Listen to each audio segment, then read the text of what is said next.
Shalom, bien-aimés dans le Seigneur Jésus-Christ. Que la grâce et la paix du Seigneur vous soient accordées dans le nom glorieux de notre Seigneur Jésus-Christ, le roi qui revient bientôt. Nous sommes revenus, bien-aimés, pour continuer cet enseignement sur la prière. Cet enseignement que nous disons être d'une grande importance pour tout chrétien. Tout chrétien, tout disciple doit savoir prier. Les disciples ont demandé au Seigneur de les enseigner la prière. Le Seigneur l'a fait. Ils sont devenus des hommes puissants, des hommes qui ont bouleversé le monde par leurs prières. Alors aujourd'hui, nous parlons d'une sorte de prière qui est vraiment efficace. C'est la prière instante. Bien-aimé, a priori, j'ai dit que toutes les prières ne sont pas efficaces. Et d'ailleurs, la Bible nous donne un exemple à propos d'une prière qui soit réellement efficace. Nous lisons dans Jacques, chapitre 5, versets 16 et 17. Je lis. La prière fervente du juste a une grande efficace. Oui, ça continue. Élie était un homme de la même nature que nous. Il pria avec instance pour qu'il ne plût point, et il ne tomba point de pluie sur la terre pendant 3 ans et 6 mois. Ça, c'est la Bible qui nous renseigne. Et n'oubliez pas qu'ici, la Bible prend Élie pour l'exemple. Exemple des humains, d'un humain qui est comme nous et que nous devons aussi imiter. La Bible dit que la prière fervente du juste a une grande efficacité.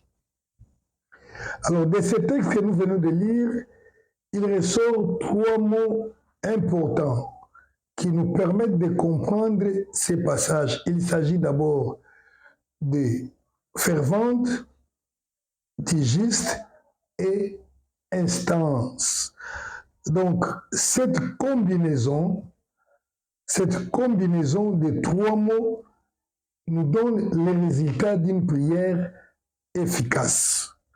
La Bible dit, Élie était un homme de même nature que nous, il pria avec instance. Et au départ, on dit la prière fervente du juste a une grande efficacité. Alors, en lisant dans la Bible, là où on parle de la prière fervente, nous retrouvons que dans d'autres versions, on parle de la prière instante. Donc, parfois on utilise la prière instante, parfois on utilise la prière fervente. La Bible dit la prière fervente du juste a une plus grande efficacité. Donc, c'est-à-dire, nous voulons parler de cette prière que la Bible considère comme efficace, cette prière fervente. Autrement, comme je l'ai dit, et nous allons le démontrer, ce que dit aussi la Bible, la prière instante. Alors, pour expliciter la pensée, l'apôtre Jacques a cité Élie. Mais j'aimerais que nous comprenions, bien-aimés, Élie était un homme, il a prié avec instance. Pour qu'il ne prie point, il n'a pas prié. Il a prié avec instance. Mais au départ, on nous a dit que la prière fervente du juste a une grande efficacité. Mais il a prié avec instance. J'ai dit instance et fervente, c'est la même chose. Et Élie a prié avec instance. Dans la Bible, bien aimé, il existe plusieurs personnes qui ont prié aussi avec instance. Et d'abord, nous voyons le Seigneur Jésus-Christ lui-même sur la terre. La Bible nous montre qu'il a prié aussi avec instance, donc avec fervente, avec avec instance, avec ferveur. Voilà, c'est ça les mots qui conviennent pour fervente. Nous lisons Luc chapitre 22, verset 44. On dit ceci: étant en agonie, il priait plus instamment, et sa cire devint comme des grumeaux de sang qui tombaient à terre. Voilà, Christ a prié, la Bible dit, il priait plus instamment. Donc plus instamment, c'est-à-dire il a prié avec instance, je dirais même avec une plus grande instance. Donc c'est une prière de haute dimension. Et cette prière, quand nous la voyons, la prière de Christ, a même produit des effets dans son corps physique, parce que la Bible dit, lorsqu'il priait, son sang devint comme les grumeaux de sang. Ça, c'est très important. Et nous constatons également que toutes les fois que la Bible a utilisé les mots instance ou bien instant, en rapport avec une quelconque demande, cette demande a été toujours couronnée du succès. Donc, toutes les demandes faites avec instance n'ont jamais manqué de réponse auprès de Dieu. Les disciples du Seigneur Jésus-Christ, quelquefois aussi, ont fait des demandes directes à Jésus-Christ. Mais toujours, nous soulignons que ce mot instance revient. Par exemple, dans Matthieu chapitre 15, au verset 23, nous voyons qu'il est dit ceci: il ne lui répondit pas un mot, et ses disciples s'approchèrent et lui dirent avec instance: renvoie-la, car elle crie derrière nous. Le Seigneur n'a pas tardé à répondre, bien que la réponse fut négative pour les disciples. Vous connaissez bien l'histoire de cette femme qui était venue derrière Jésus-Christ pour demander la guérison de son fils. Il parlait au Seigneur, le Seigneur ne répondait pas. Mais les disciples sont intervenus, mais la Bible dit que les disciples s'approchèrent et lui dirent avec instance. Et le Seigneur se retourna, il a donné la réponse. Il faut lire la suite. Bien que la réponse était négative, mais la réponse était là. Et nous disons que la prière efficace, c'est cette prière qui produit la réponse du Seigneur Jésus-Christ. Non pas une prière à sens unique. C'est ça la prière efficace. Une autre fois dans la Bible, nous voyons les gentils, c'est-à-dire d'autres nations lorsqu'ils étaient venus à Christ pour rencontrer Jésus-Christ. Ils demandèrent aussi à Christ, mais la Bible utilise encore qu'ils ont fait une demande avec instance. Remarquez bien, la Bible, lorsque la Bible reprend que les gens ont demandé avec instance, il y a toujours une réponse du Seigneur Jésus-Christ. Je lis encore Jean chapitre 12, verset 21. S'adressèrent à Philippe de Bethsaïda, en Galilée, et lui dirent avec instance: Seigneur, nous voudrions voir Jésus. Alors là, les gens qui étaient venus de loin, ils avaient entendu parler de Jésus-Christ. Ils étaient venus pour rencontrer Christ. Mais il y avait un grand monde, une foule immense qui était derrière Jésus-Christ. Donc c'était vraiment difficile. Mais ils vinrent auprès de quelques disciples. Ils leur demandèrent avec instance. Et même les disciples là, Ils allèrent juste au Seigneur pour leur dire qu'il y a des gens qui sont venus te chercher. Pourquoi? Parce que la demande de ces frères-là était avec instance. Bien aimé, je voudrais que tu suives vraiment avec beaucoup d'attention cet enseignement, parce que ça nous manque beaucoup dans nos prières. Comme je vais l'expliquer là, vous allez voir que plusieurs fois que nous avons prié, nous n'avons jamais atteint cette dimension de prière instance ou bien de prière fervente. Or, c'est la prière fervente du juste. C'est la prière fervente du juste qui a une grande efficacité. Donc, cette prière-là, c'est une prière instante. La prière fervente, c'est la prière instante. Une autre fois, quelqu'un était venu encore vers Jésus-Christ. C'était un monsieur qui s'est nommé Jairus. Jairus qui était venu pour plaider pour sa fille, je crois, qui était malade. Marc chapitre 5, verset 23. La Bible dit, Marc chapitre 5, verset 23, prenons la partie la plus importante. Et lui adressa cette instante prière. Ma petite fille est à l'extrémité, viens, impose-lui les mains afin qu'elle soit sauvée et qu'elle vive. Et là, le monsieur adressa cette instante prière. Une prière instante, donc une prière avec instance. Luc 7, 4, c'est presque la même histoire. Ils arrivèrent auprès de Jésus et lui adressèrent d'instantes supplications, disant, il mérite que tu lui accordes cela.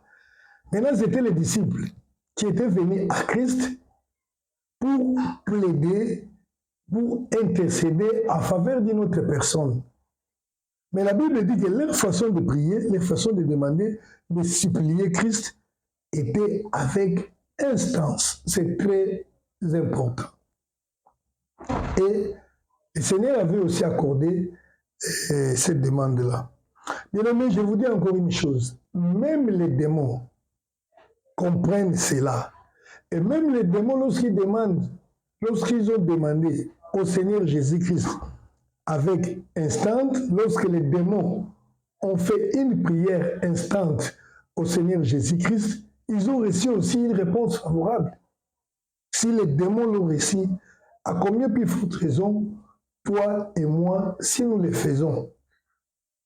Donc je ne blague pas, je dis bien que les démons ont obtenu une réponse favorable à leur prière à Christ, parce qu'ils l'ont fait aussi en utilisant ce genre de prière, en utilisant cette technique que nous sommes en train de prendre, prier avec instance. Nous le lisons dans Luc chapitre 8, à partir du verset 30 jusqu'à 32. Vous connaissez bien cette histoire. Jésus lui demanda, donc Jésus avait rencontré un démoniaque, quelqu'un qui avait plusieurs démons. Et lorsqu'il voulait chasser les démons, ce sont les démons qui ont demandé à Christ de les envoyer dans les troupeaux qui étaient à côté là. Nous lisons. Jésus lui demanda, quel est ton nom? Légion, répondit-il, car plusieurs démons étaient entrés en lui. Et il priait instamment Jésus de ne pas leur ordonner d'aller dans l'abîme. Je reprends.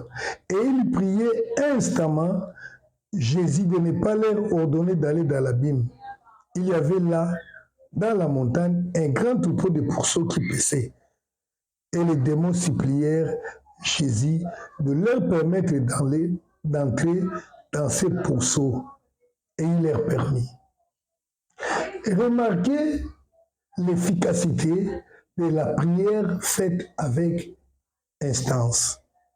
Ça, ce sont les démons. En principe, le Seigneur nous a demandé d'envoyer les démons dans les lieux arides. Et ces démons savaient qu'ils devaient être envoyés dans les lieux arides, dans l'abîme. Mais ils prièrent le Seigneur. Seigneur, pardon, s'il te plaît, ne nous envoie pas dans l'abîme. Ils prièrent de quelle façon? Avec instance. Et la Bible dit, ils priaient instamment. Il dit, Seigneur, envoie-nous dans ces trucs. Et le Seigneur les envoya. Alors, nous avons déjà vu que la prière instante a une grande efficacité. Alors maintenant, que signifie cette prière instance ou que signifie cette prière fervente? N'oubliez pas, Jacques a dit, la prière fervente de Gis a une grande efficacité. Et j'ai dit la prière fervente, c'est la prière instance. Alors c'est quoi? Il faudrait d'abord que nous comprenions ces mots ferveur ou instance signifie quoi? Ferveur, comme je dirais, la prière fervente de Gis a une grande efficacité. Fervente vient du mot ferveur. Ferveur signifie simplement les ailes, ardeur, enthousiasme. Ça, ouvrez vos dictionnaires, consultez les dictionnaires français pour comprendre ces mots ferveur. Alors, ferveur, comme j'ai dit, c'est les ailes, c'est l'ardeur, c'est l'enthousiasme. Ceci est différent de la paresse et différent de la négligence. Mais c'est vraiment quelque chose de chaud. D'ailleurs, en anglais, pour comprendre le ferveur en anglais, on dit be very hot. Je ne connais pas l'anglais, mais je me suis débrouillé parce que c'était une étude que je devais faire, il fallait quand même me documenter. En anglais, ferveur, qui signifie qu'on dit be very hot, donc être fervent, signifie être très chaud. Hein? Ou autrement, on dit burn. Donc, c'est comme bouillir, brûler, incendier. Donc, c'est ça la ferveur. C'est comme bouillir, brûler. Donc, c'est vraiment différent de la douceur. C'est différent de la paresse. C'est ça un peu la ferveur. Alors, l'instance, c'est quoi? Instance signifie insistance. Là, c'est encore simple. Donc, c'est une sollicitation. Quand on dit instance avec instance, donc c'est vraiment une sollicitation qui est pressante, qui ne te laisse pas du temps, hein, qui insiste, c'est une demande faite avec tension. Donc, il y a une tension. C'est comme s'il y a une lutte, une résistance, un effort soutenu. C'est ça l'instance. Insistance, donc un effort soutenu, une concentration, la chaleur, l'accentuation, une obstination à faire quelque chose. Donc, le sérieux dans ce qu'on est en train de faire là. En fait, je dis encore, c'est la ferveur, la persévérance. Donc, tous ces mots, je suis en train de les donner pour expliquer un peu l'instance, ce que signifie l'instance. Hein? Une insistance, une sollicitation pressante, donc une tension, il faut vraiment soutenir quelque chose où on ne laisse pas le temps, donc où on insiste vraiment. C'est ça la ferveur même. Donc, les mots ferveur et instance sont traduits dans d'autres versets, dans d'autres versions de la Bible plutôt. Là où on a parlé ici de ferveur, vous verrez, on a parlé d'instance. Et là où on a parlé d'instance, on parle par voie de la ferveur. Donc c'est la même chose, c'est presque la même chose. C'est vraiment quelque chose, je manque les mots, mais c'est quelque chose qui se sent, la ferveur, l'instance. Alors, dans les versions bibliques que nous avons consultées, les versions bibliques que nous avons consultées pour essayer toujours de faire comprendre l'essence même de ces mots ferveur et instance. Dans la Bible de Louis II de 1910, la Bible dit ceci, nous sommes dans Jacques 5, 16 et 17. Jacques 5, 16 et 17. La Bible dit, confessez donc vos péchés les uns aux autres et priez les uns pour les autres afin que vous soyez guéris. Voilà, ce qui nous intéresse, la prière fervente et digiste a une grande efficacité. Élie était un homme de la même nature que nous.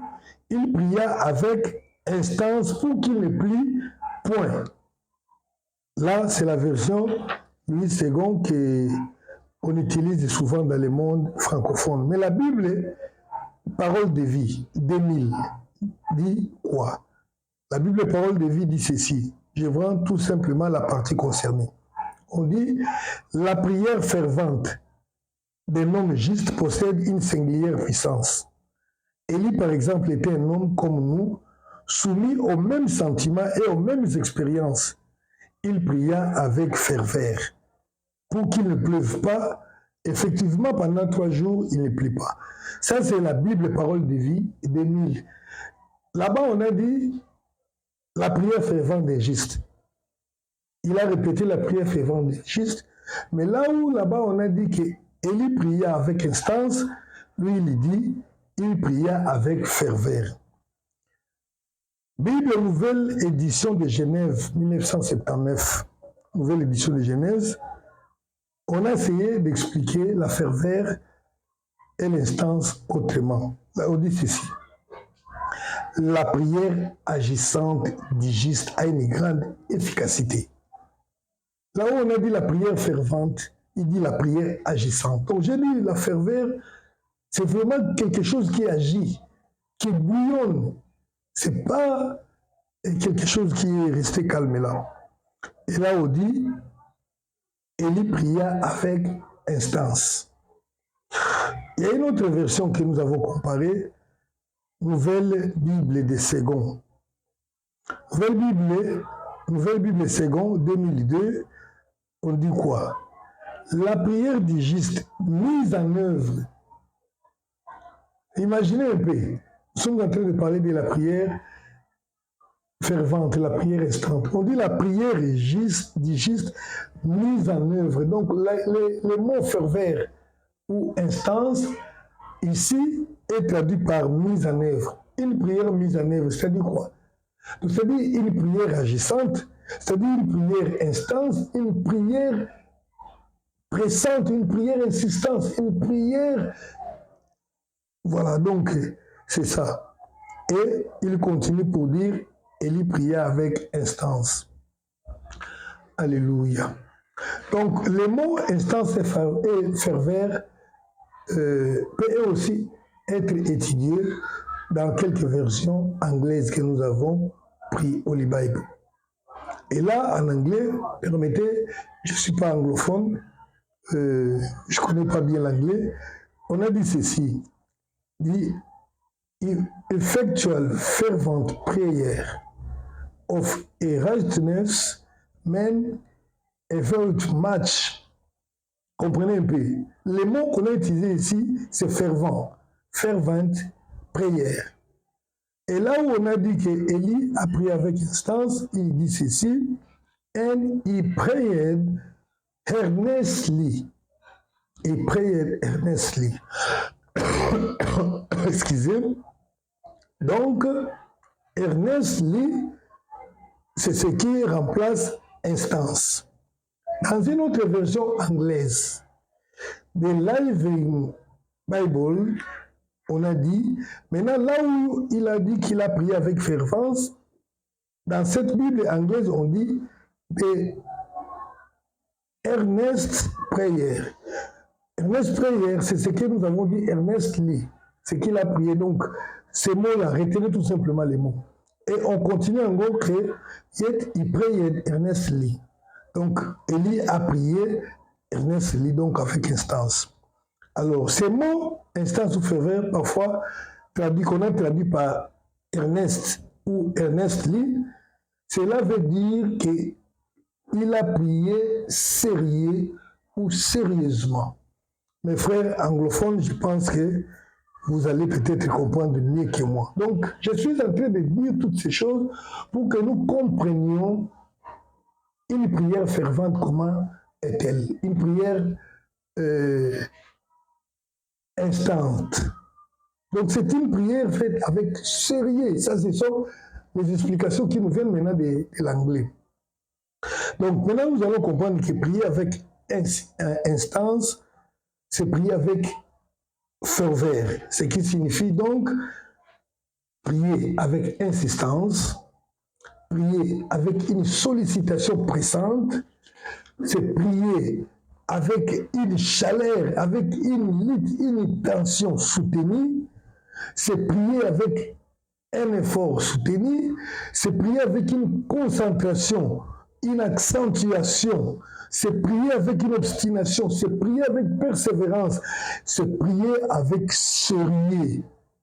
Alléluia. Donc, prier avec instance signifierait prier avec un état d'âme. Un état d'âme qui te pousse à arriver à tout ce que nous sommes en train de décrire là.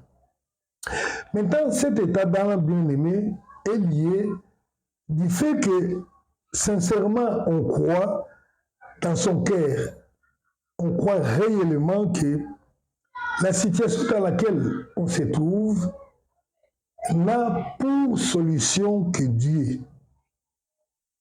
Donc, cette pensée-là, si dans la tête, on comprend que ce problème qui est devant moi n'a pour solution que Dieu, cela va produire dans l'homme cette prière-là. Donc c'est vraiment difficile. Admettons, soyons sincères, vous allez comprendre avec moi que plusieurs fois nous avons prié, mais nous n'avons jamais atteint cette profondeur, cette instance qui fait déclencher à tout moment les réponses du Seigneur Jésus-Christ. Donc une personne qui prie avec insistance, avec instance, c'est une personne qui prie avec tout son cœur, avec toute son âme, avec insistance, ayant en tête que l'intervention attendue de Dieu est l'unique et la seule et le seul secours qui l'attend. Il prie avec son cœur, avec son esprit, avec son âme. Et il croit, il sait que c'est le seul secours j'attends ne peut venir que de Dieu. C'est cette situation-là qui va faire que l'intensité, c'est que je dis ça, donc que la prière devienne instance. Donc c'est une sollicitation pressante, insistance dans la prière, qui se manifeste du fait que le besoin est réel. Le besoin est réel et ce besoin aussi est pressant.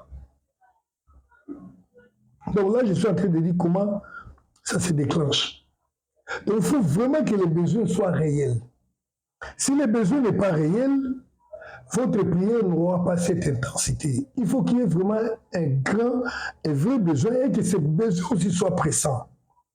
Et alors, on sait dans la tête qu'il n'y a que Dieu seul qui peut donner la solution. En ce moment-là, lorsqu'on se présente devant Dieu, bien-aimé, je vous assure que ça sera une autre façon de prier. Quand quelqu'un prie avec instance, cela peut se voir même dans son corps, dans sa façon de prier. Nous allons voir encore la façon dont Christ a prié avec instance. Comment cela, nous l'avons lu là-bas, comment cela s'était passé. Je lis encore Luc 22, versets 40 à 44, rapidement. Puis il s'éloigna d'eux à la distance d'environ un jet de pierre. Et s'étant mis à genoux, il pria, disant, Père, si tu voulais éloigner de moi cette coupe, toutefois que ma volonté ne s'efface pas, mais la tienne. Alors un ange lui apparut du ciel pour les fortifier, étant en agonie. Il priait plus instamment et sa sueur devint comme des grumeaux du sang qui tombaient à terre. Je ne sais pas si vous comprenez la raison qui a poussé le Seigneur Jésus-Christ à prier jusqu'à ce niveau-là, avec instance. Je vais vous le démontrer. Et même la Bible dit, quand il a prié, quand il est entré dans les dimensions instantes, dans la ferveur de la prière, non, la sueur s'est changée comme les gouttes de sang. Et bien, lorsque la prière devient réellement instante, peut-être vous pouvez voir une personne commencer à pleurer. Il y a des gens qui n'ont jamais pleuré, même si on les frappe, même s'ils sont devant des problèmes. Mais parfois dans la prière, vous voyez, un homme commence à pleurer. Parfois même, les larmes coulent et la morve coule et il crie. Donc, c'est une dimension de prière, bien aimée, qui est possible, mais parfois, nous tous dans nos vies, si nous essayons de chercher les fois que nous avons prié instamment, vous allez voir que c'est à compter parfois du bout des doigts. Parce que pour arriver là, il faut que les conditions là soient vraiment mises. Or, le monde actuel dans lequel nous vivons fait tout pour que ces conditions-là ne soient pas réunies, pour que jamais nous puissions avoir la foi totale en Dieu. Quelqu'un qui prie comme ça, parfois il lui arrive de crier, il ne sait même pas que les gens sont à côté de lui. Il crie parfois, la mauvaise coule, parfois il pleure. Et le Seigneur est allé dans une dimension que moi-même je n'ai jamais vécue, que la sueur s'échange en sang. C'est ça une prière faite avec instance. Et lorsque Jésus priait avec ferveur, il a prié avec ferveur, dans cette prière-là, c'était la prière avant sa mort, il fut exaucé. Et moi, je me suis demandé, quelle était cette raison pour que le Seigneur arrive à ce niveau de prière-là? Et le Seigneur m'a révélé, j'ai compris. Pourquoi? Vous savez, lisons Hébreux chapitre 5, verset 7. C'est là où nous comprenons la ferveur de la prière du Seigneur Jésus-Christ était venue d'où? Hébreux chapitre 5, verset 7. La Bible dit, c'est lui qui, on parle de Jésus-Christ, dans les jours de sa chair, ayant présenté avec des grands cris, avec larmes, des prières et des supplications à celui qui pouvait les sauver de la mort, et ayant été exaucé à cause de sa piété. Alléluia.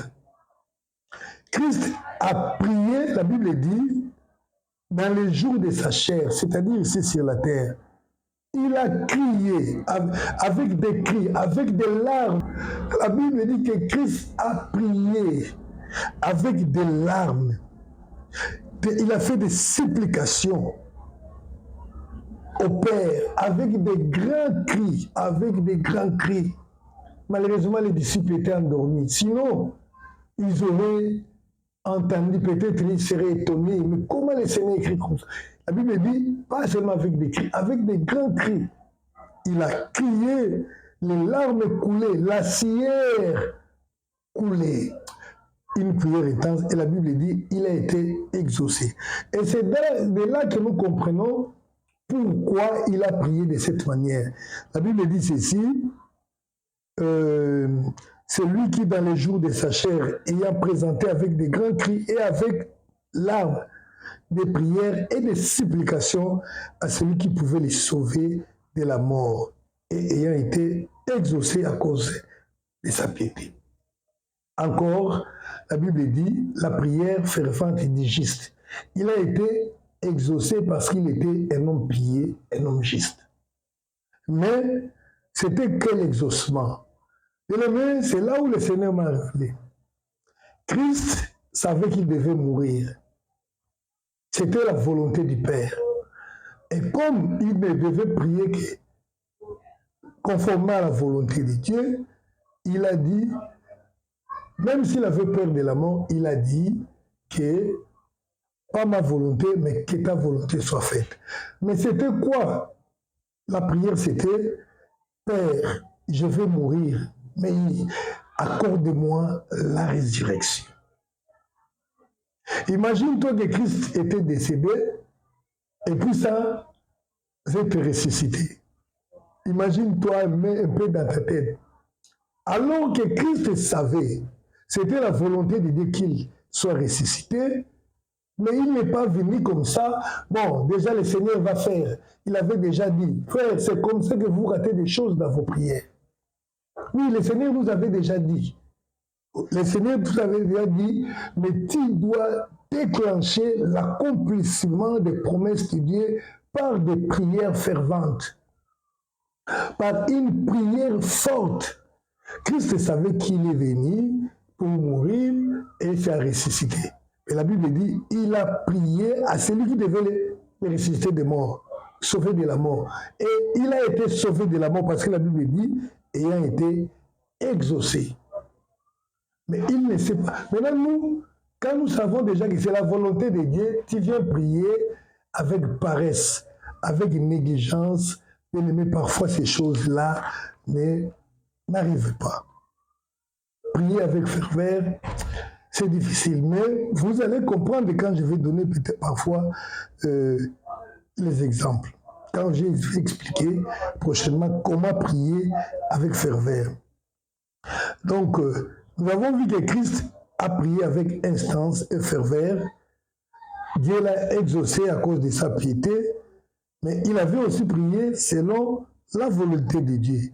Et Dieu l'a ressuscité des morts. Il a crié. Il a oublié que j'étais avec les disciples. Il a pleuré. Il a oublié. Il a prié avec instance, avec insistance. Il a pressé Dieu. Donc il a insisté. Seigneur, je ne peux pas mourir et rester dans la tombe. Ressuscite-moi, je dois être ressuscité parce que il est écrit, parce que tu m'avais dit, parce qu'il a insisté. Et la Bible dit qu'il a exaucé. Et vous savez, la Bible raconte que les anges étaient venus pour les consoler. Certainement, ils étaient venus pour dire, ta prière a été exaucée. Tu vas mourir et tu seras ressuscité dans 3 jours. Et après 3 jours, il a été ressuscité. Selon Acte 2, 24 et 27, la Bible dit, Dieu l'a ressuscité en le délivrant des liens de la mort. Alléluia. Dieu l'a ressuscité en le délivrant des liens de la mort, parce qu'il n'était pas possible qu'il fût retenu par elle. Dieu l'a ressuscité. Il a délivré des liens de la mort. Or, dans Hébreux chapitre 5, 7, la Bible dit qu'il a présenté avec des grands cris, avec des larmes et des prières, des supplications à celui qui pouvait les sauver de la mort. Dieu l'a exaucé, il l'a ressuscité. Et cette façon de prière-là, tu peux le faire. Je l'ai déjà fait, j'ai dit, à plusieurs reprises, mais pas toutes les fois. Et parfois, j'ai des problèmes qui me dépassent, mais je n'arrive pas à prier instamment. C'est ça, les problèmes que nous avons. Les diables, tu peux comprendre tout ce que j'ai dit là, mais essaye d'arriver. Et bien entendu, il faut accomplir les conditions d'être juste, la condition d'être juste, c'est-à-dire de vivre dans la sanctification. Parce que le péché qui n'a pas été confessé, dont on n'a pas obtenu le pardon de Dieu, fera de toi un homme injuste. C'est pourquoi je ne fais pas attention sur ça, je sais que vous connaissez déjà. Mais là, j'insiste sur cette façon de prier, avec profondeur, avec ferveur, avec instance, avec pression, avec chaleur, non pas avec négligence. Que le Seigneur vous bénisse, bien-aimés. Restons branchés parce que c'est très important. Prochainement, nous allons parler sur comment prier avec instance là. Comment vraiment le faire afin que nos prières soient exaucées. Nous nous arrêtons ici. J'avais lancé un appel au secours pour notre sœur, que je ne cite pas les noms, ancienne musulmane, une disciple du Seigneur qui vit dans un foyer dans les pays musulmans et qui est en difficulté. Veuillez vous manifester et le Seigneur se souviendra de vous. Je vous attends. Soyez bénis au nom du Seigneur Jésus-Christ. Amen.